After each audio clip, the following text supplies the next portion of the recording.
Halo semuanya, nama saya Ferdinand Ardinus Tanu, saya angkatan Binusian 2024. Eh, NIM saya 244002962. Nah, dari sini saya ingin membahas tentang industrial and competitor analysis. Industrial and competitor analysis itu apa sih? Industrial and competitor analysis itu yaitu analisa untuk melihat peluang kita di dalam industri tersebut. Apakah kita bakal sukses di dalam sana atau kita harus melakukan sesuatu dulu atau apa gitu. Nah, jadi yang pertama itu saya ingin membahas five force model. Five force model itu ada apa aja sih? Yaitu ada new entrance.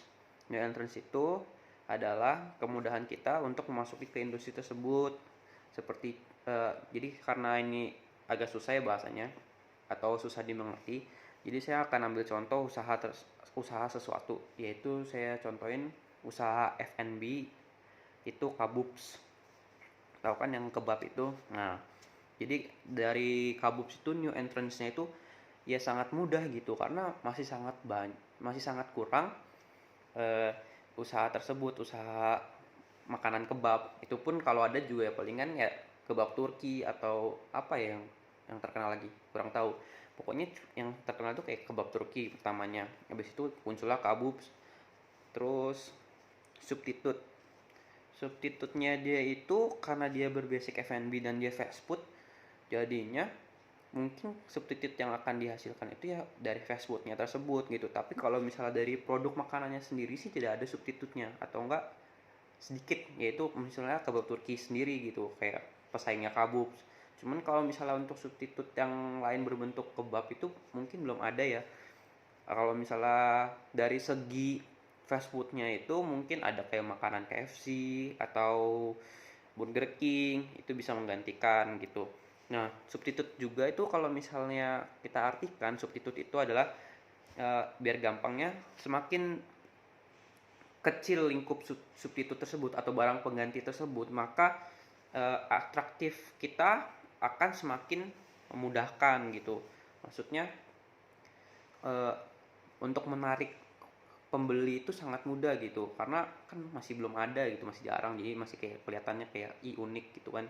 Terus habis itu ada supplier atau ya supplier, pengirim bahan-bahan untuk kita jual. Nah, dari sini Kabubs itu suppliernya itu kalau misalnya bisa dikasih tahu itu saya ambil lihat dari internet bahwa dia tuh ambil dari peternak-peternaknya langsung. Jadi kayak, terus juga bahan makanannya kan kayak simple gitu, kayak cuma tepung, cuma itu. Jadi dia banyak lah ya untuk suppliernya sendiri, makanya itu yang membuat Kabubs itu juga bisa eh, harganya ya kurang lah ya. Pokoknya kalau misalnya untuk sub itu sendiri pengertiannya itu biar lebih gampang, semakin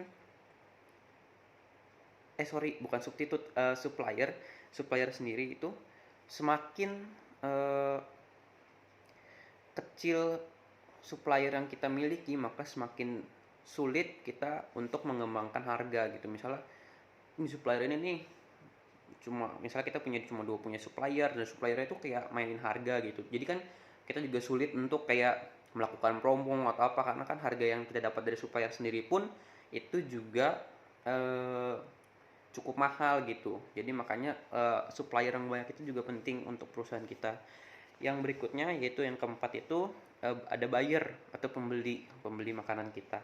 Dari sini Kabubs itu karena dia tadi udah new entrance-nya sangatlah terbuka untuk dia gitu, karena kan kebab itu masih jarang di Indonesia yang menjual. Terus juga dia dalam bentuk fast food.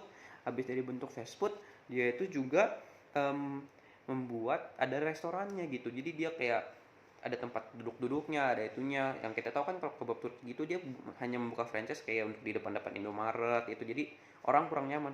Karena itu, jadi bayarnya itu akan sangat banyak gitu, menurut saya peluangnya akan sangat banyak. Dan dia juga bisa mendapatkan permainan harga, kayak misalnya eh, karena suppliernya juga dia juga banyak kan, karena suppliernya banyak jadi dia bisa mainin harga gitu. Kayak misalnya untuk saat ini eh, apalagi masa corona seperti ini kan, jadi dia kayak beli dua gratis satu atau apa, karena orang juga pasti kan kayak butuh makan gitu kan, dan lihat kayak harga promo seperti itu dia karena permainan harga, maksudnya permainan harga di sini ke arah positif ya, kayak promo atau apa ya. Nah itu jadi orang akan semakin tertarik gitu ke produknya dia. Makanya itu untuk buyer sih Kabubs itu masih sangat banyak ya untuk sampai saat ini, karena masih belum ada pesaing, supplier banyak, substitutnya sangat kurang, dan dia untuk harga sih menurut saya itu sangatlah ya efektif lah ya. Terus eh, yang terakhir ini rivalry among aduh susah ya, kabar rivalry among existing firm, yaitu gunanya ini yang terakhir ya, ini untuk melihat apakah dari semua yang saya jelasin tadi itu berguna gitu. Eh, kita evaluasi apakah emang pesaingnya sedikit gitu, apakah kita emang harus berdarah-darah dulu untuk meningkatkan performa kerja kita gitu, atau kita ya cincai-cincai gitu, kayak santai-santai juga udah dapat. Nah kalau misalnya Kagum sendiri itu, karena yang saya tadi udah bilang ya, dia nggak perlu berdarah-darah dulu gitu untuk naik, jadi dia udah langsung uh, ada di puncak lah kalau misalnya dibilang, karena dia udah unik pertama kalinya ada di Indonesia mungkin, uh, dalam bentuk restoran ya, maksudnya kalau misalnya untuk kebabnya sendiri kan udah banyak ya, dan juga dia fast food. Itu dia, makanya itu membuat si kebab ini tidak perlu uh, khawatir dengan kompetitor-kompetitor lainnya. Dan setelah saya membahas five force model ini, saya ingin membahas tentang uh, kom- analisis kompetitor analisis, sorry maaf. Jadi di sini ada 3 jenis kompetitor analisis. Yang itu pertama direct kompetitor. Tahu kan direct itu langsung. Jadi kompetitor langsung. Kompetitor langsung itu mungkin yang bisa dibilang kayak produk makanannya sama atau yang dia tawarkan sama. Nah itu dia kompetitor. Nah dalam hal ini berarti Kabubs itu kompetitor langsungnya itu ya kebab Turki dan penjual kebab lainnya gitu. Terus indirect kompetitor seperti yang saya bilang tadi, karena dia juga pengembangan makanannya itu fast food, jadi indirect kompetitornya itu yang bertema fast food gitu. Jadi kayak kayak barang-barang penggantinya si kebab ini kalau orang itu merasa lapar gitu ya, seperti KFC atau McDonald atau Pizza Hut mungkin, Burger King. Nah seperti itu. Indirect competitor itu artinya eh, kompetitor secara tidak langsung ya, pokoknya ya itulah Indonesianya. Kalau misalnya future kompetitor itu kompetitor masa yang akan datang.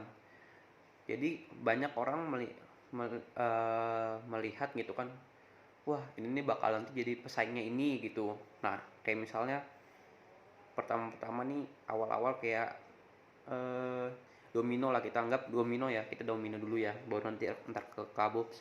Domino itu adalah future kompetitornya dari Pizza Hut. Jadi sebenarnya kan Pizza Hut udah muncul duluan nih, tiba-tiba ternyata future kompetitornya itu adalah Domino Pizza gitu, yang dia menyajikan pizza dalam bentuk tipis, tapi rasanya tuh nggak kalah gitu sama Pizza Hut. Terus juga kejunya juga nggak kalah gitu kan, apalagi dia bersaing sama rasa kejunya itu yang khas.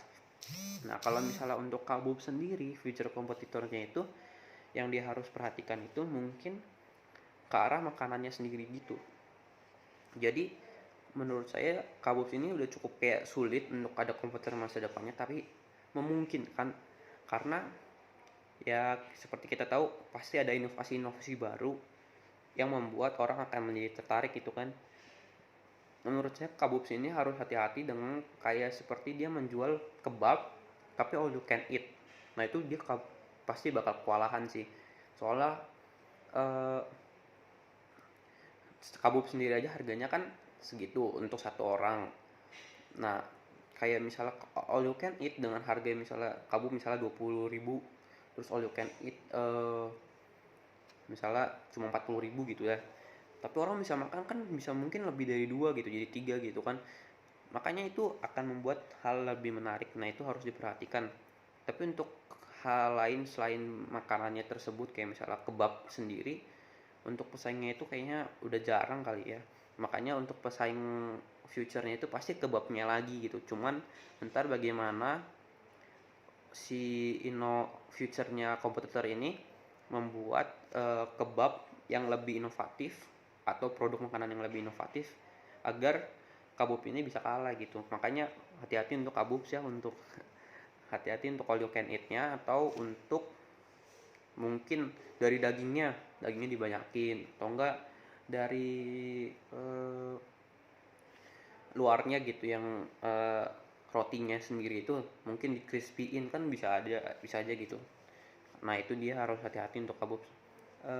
Sekian dari saya, terima kasih.